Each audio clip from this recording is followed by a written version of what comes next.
Segama ini sebenarnya itu kalau asalnya adalah Segamo. Arti Segamo itu ialah sungai besar. Sungai Segama juga tidak disangkal sebagai sungai yang besar sebab dia adalah sungai yang kedua terpanjang di Sabah. Setiap kampung itu ada sejarahnya dan ada suku kaum yang mendudukinya. Yang sebetulnya peneguhan kampung kami ini Sinduron daripada arwah beliau saya 15 bulan 5 tahun 1074 kami sudah tinggal di sini. Tapi aku tanya kenapa ada nama Sinduron, dia bilang pasal kita di kampung lama, sekarang kita ada di kampung Sinduron, jadi kiranya kampung maju sudah. Penduduk di sini memang bangsa dusun lah, dusun Segama. Kita ada kampung juga di Danum dipanggil Merakang Sumpan, tapi tertinggal kampung itu oleh kerana satu musibah datang, telah disarang oleh orang-orang daripada Kalimantan. Diorang tidak sangka orang itu datang hanya merambat ikan, tetapi bila dekat pagi dia naik rumah potong kepala. Kemudian orang kampung telah tinggalkan kampung Merakang Sumpan di Danum. Kemudian orang turun sampai ke kampung Upak. Inilah kampung Upak sekarang ini. Sejak dulu ini Sumpan memang tinggal di Segama. Itulah makanya di seluruh Sabah hanya di Lahadatu saja ada ini suku Sumpan. Dia lain tempat tidak. Asal kampung Panising ini dia sudah bermula sejak nenek moyang lagi, dan dia terus diwarisi oleh generasi ke generasi sehingga kini, dan masih ramai lagi yang menetap di kampung ini walaupun ada yang sudah berhijrah di tempat lain. Dalam kampung Panising, suku kaum yang utama ialah Dusun Supan. Mereka juga ada suku-suku yang terlibat tinggal di sini, tapi itu disebabkan oleh kaum campur, contohnya macam Iban, Bajau, Bugis, dan ada beberapa kaum-kaum yang lain lah. Kampung ini sudah lama wujud, khususnya kampung Sepadulang, Mukim, Segama, Lahadatu. Kaum kita setakat ini yang berada di kawasan kampung ini dan sekitarnya, kita pelbagai kaum yang ada. Salah satu kaum Bajau atau bangsa Bajau, kita ada Buton, kita ada Idaan, Dusun, Timur, Bugis, dan Suluk. Dalam tahun 1930 disitulah tubuhnya kampung itu, dan masa itu dijajah oleh British Borneo untuk membangunkan gudang tembakau dan penanaman tembakau di dalam kawasan Segama ini. Bangsa bercampur-campur, salah satu dia Kokos, Iban, Banjar, dengan orang sungai. Yang sebenarnya kami ini adalah kaum, orang panggil kaum dusun. Tapi mengikut sebenarnya Ato, kami ini Makiang. Memang daripada suku Makiang dari Kinabatangan. Sebenarnya Ato itu dia ditawar oleh company menjadi seorang mandor besar, dan bawalah orang-orangmu dari sana, angkat bawa ke sini dan berkebun tembakau. Waktu penubuhan kampung ini kurang lebih dia 100 tahun yang dahulu sudah ada wujud nama Tawayari.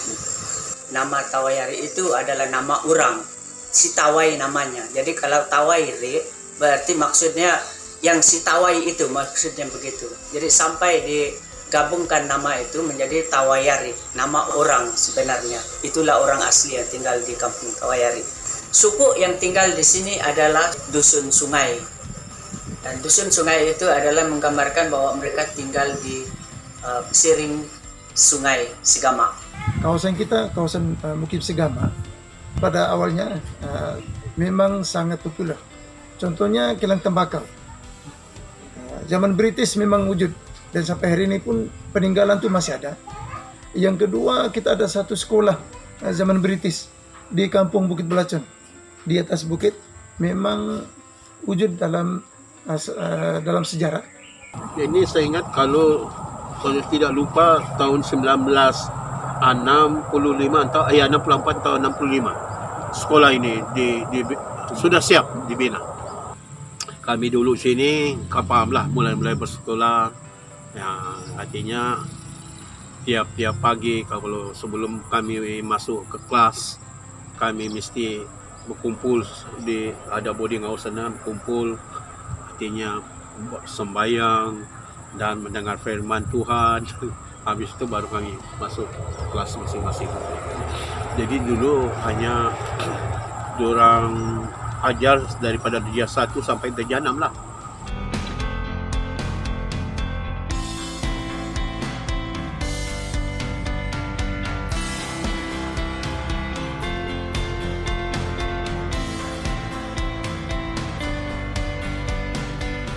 Kampung Dagat ini diwujud sebetulnya tahun 78.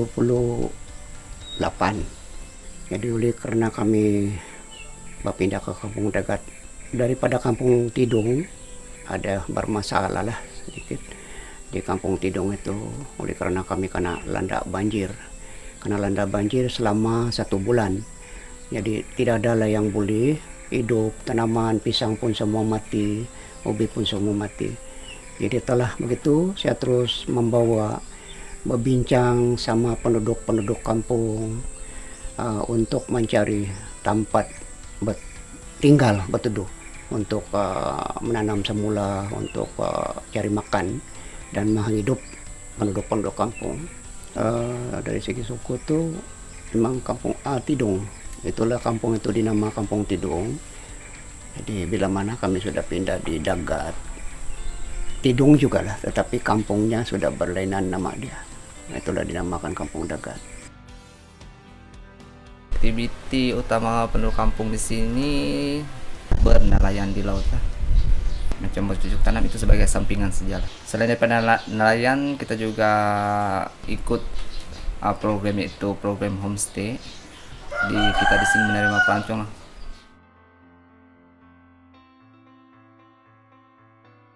Kegiatan ekonomi utama kampung ini adalah lebih kepada pertanian dan nelayan. Aktiviti masa dulu beladang saja. Seumur-umur begitu beladang. Sekarang ada tanam kelapa sawit ini. Di samping itu juga ada yang sudah mulai menjinak-jinakkan diri dalam mengusahakan burung walet. Di samping itu penduduk di sini ada yang bekerja dalam sektor kerajaan dan swasta. Dulu, aktiviti kampung ini ialah tidak banyak. Satu, mereka mencari damar.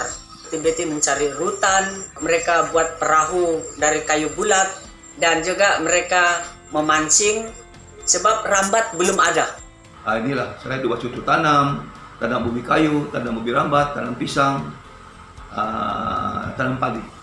Itu memang dari dulu. Sebab makanan utama yang sangat penting dulu adalah beras dan lauk. Lauk itu antara daging ataupun ikan. Menyatukan masyarakat di sini ialah apabila bertanam padi, gotong royong itu tetap ada. Semua community kampung mereka ada gotong royong. Semua apa yang kita penduduk kampung ini buat dari kerjasama sahaja. Misalnya dalam segi perkawinan, anak pertama kalau sudah penuh, sudah dikira semua hanya 270. Tapi boleh sampai 3 malam 3 hari mereka berkumpul.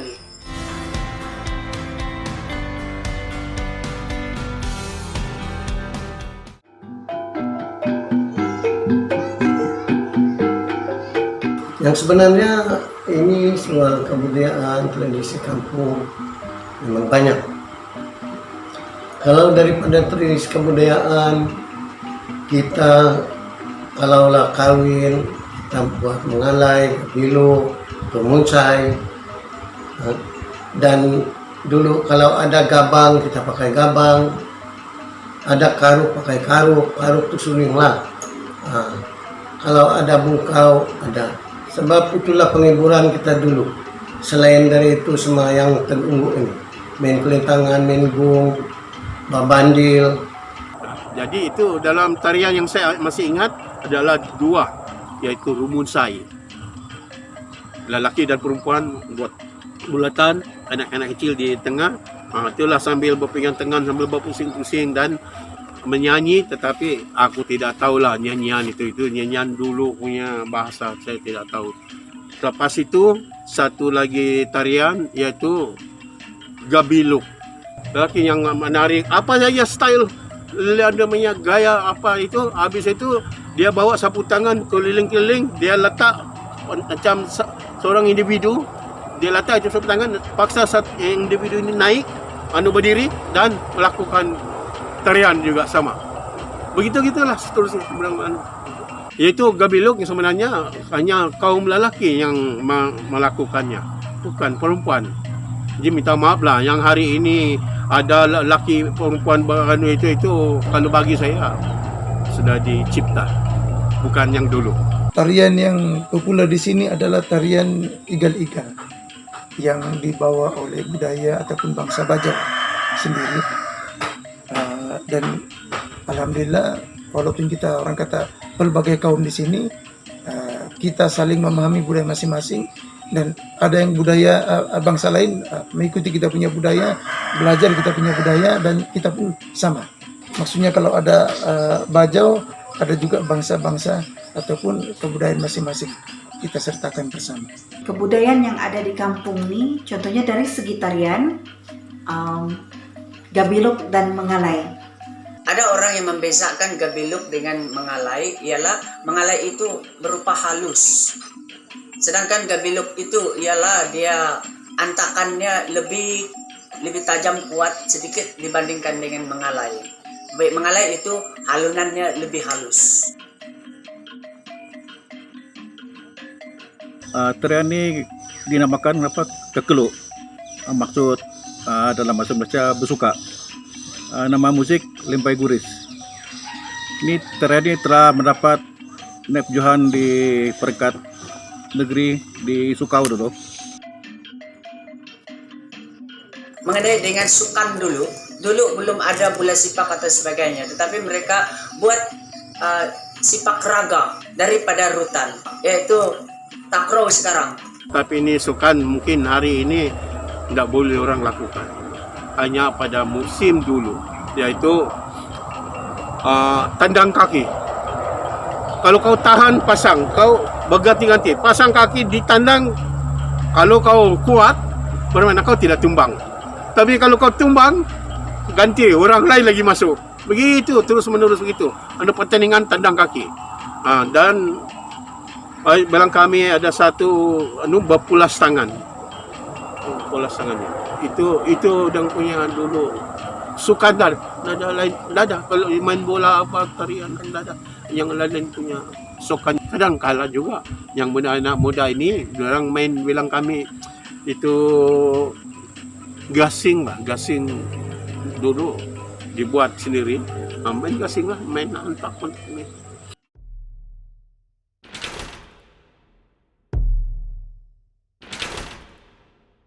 Ini yang sebenarnya pantang lara. Saya cerita pertama daripada gua batu balos dulu, kuburan besar kita. Yang sebenarnya itu dulu banyak larangan di situ. Tidak boleh orang suka hati naik, buat kacau sana tumbang sini, sebab kita dulu cuma kita saja yang boleh mengambil rutan sama kayu, bikin tangga tempat kita naik, antar itu lalu di atas. Kalau lain orang tidak boleh, dilarang. Walaupun dia terkawin di sini, boleh diantar, tapi tidak boleh dikasih naik di atas. Taruh di bawahnya, ada khas untuk yang tidak boleh naik di sana.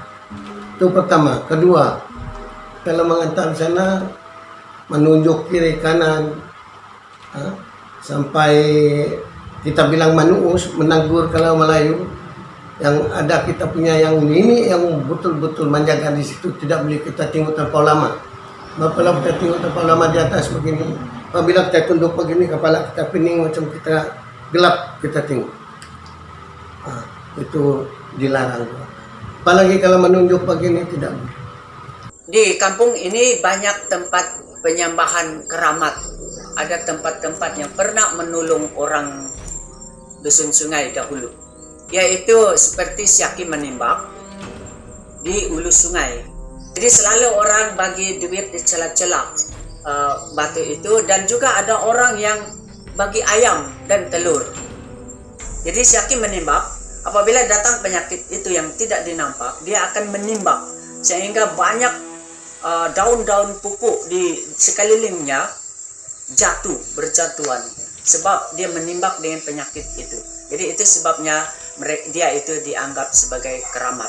Ada beberapa lagi batu, tetapi yang paling disanjung dan disembah oleh penduduk dusun khususnya Tawayari adalah Syaki Menimbak. Dulu memang percayaan kita memang banyaklah pantang larang, ya. Asal dulu kafir. Tapi walaupun sekarang kita ada kepercayaan agama ini, tapi pantang itu masih ada. Tidak boleh juga kita larang, tinggalkan itu, larangan itu. Ya, sebab kalau kita tidak ingat itu, disitulah kita di dunia banyak yang penyakit datang. Ya. Pantang-pantang larang orang-orang tua dahulu, terutamanya macam yang kita orang Idaan sini, salah satunya sungai. Kita ada cerita tentang buaya yang dipanggil Aki Tarunggari. Pantangnya ada 5. Dalam 5 tu macam kita ni yang manusia ni tidak boleh cuci piring di dalam sungai. Kedua, tidak boleh cuci kelambu dalam sungai. Ketiga, tidak boleh gosok tu parang, apa jenis parang saja di dalam sungai. Dan yang keempat, tidak boleh membelakang di sungai. Yang kelima, sekiranya kita tu ada niat mau ke sungai tu untuk mencari rezeki, kalau misalnya macam ingin mau makan atau mau minum di rumah tu, kita makan dulu, kita minum dulu. Sebab itulah yang memang pantang yang tidak boleh kita ke sungai kalau terlanggar. Sebab itu yang cucu-cucu Aki Tarunggari itu akan menangkap dan akan memakanlah kepada kita. Untuk pantang larang memang ramai yang mengetahuinya. Contohnya macam di Tapadong, dia menceritakan mitos di mana bagi orang tua jangan menggunakan bila bergurau senda itu jangan guna benda-benda yang tajam lah. Saat dia menceritakan tentang cerita dongeng yang terdapat di Tapadong, suatu ketika dahulu ketika sepasang bertunang itu sedang bergurau senda dan melibatkan benda yang tajam yaitu sumpit sampai menyebabkan tunangnya sendiri mati.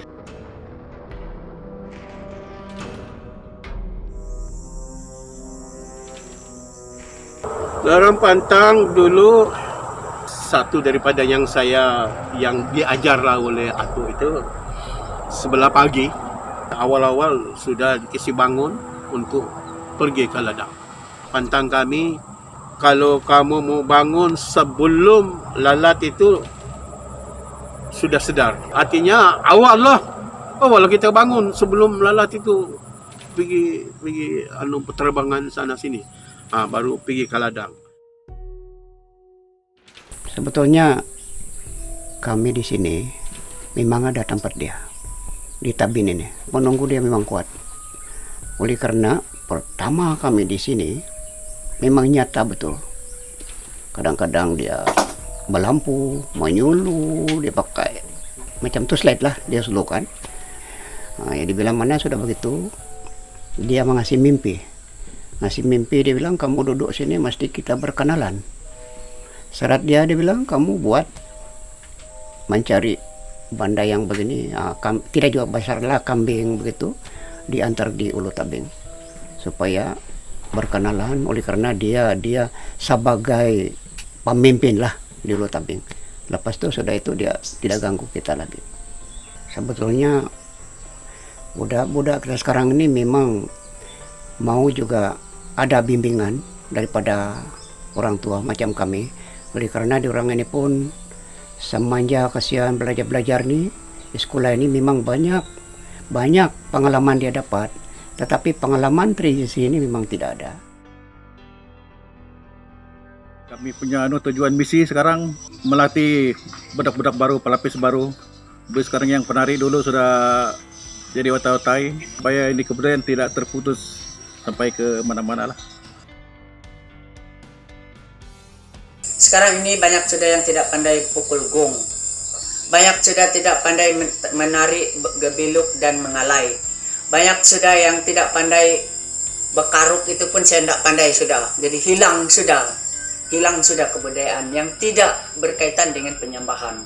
Siapa lagi yang akan membawa suku ini dan kampung ini kepada kemajuan masa depan kalau bukan pemuda dan pemudi? Saya berharap penduduk kampung khususnya akan dapat diberikan bantuan khusus yang sewajarnya lah, yang sama seperti yang ada terdapat di tempat lain. Kita harap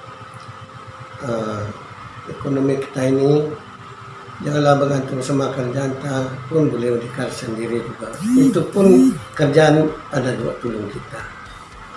Sebab sekarang spesies ikan yang ada di dalam sungai ini pun yang dahulunya sekarang sudah tidak ada. Ada pun sudah kena cemar. Jadi kalau dapat kami memohonlah supaya yang itu sungai itu akan dibaik pulih macam mana cara, supaya jangan ada macam itu racun ataupun apa-apa. Pertama, pertahankanlah kita punya kebudayaan. Yang kedua, marilah kita bekerja sama.